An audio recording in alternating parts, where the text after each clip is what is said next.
Well, you can check all over the world, food security is becoming a buzzword because people know and government knows that the moment that there's no more food security, then you go into economic and political instability.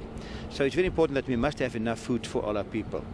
Now, in this sense, this fertilizer plant is very important to help us to not be dependent on other countries out there and to make it easier for farmers to produce the food that we need as our population gets bigger and bigger all the time.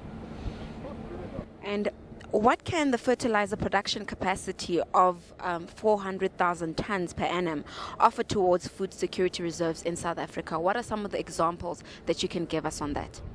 Well, at the moment we import a lot of fertilizer and coming from the Middle East, and then it comes to the coast and must be transported inland, and the cost is very high. So surely being inland at the moment, being in the area where the food is produced, it must enable farmers to produce food cheaper. Because food security is more than only having enough food, it also being that food must be cheap enough, that the poor can afford it. And let's hope that will make a contribution to make the food cheaper in the end of the day so that we can fight hunger in South Africa. And lastly, what contribution can the LAN granulation plant make towards the development of the South African agricultural industry going forward? Yeah.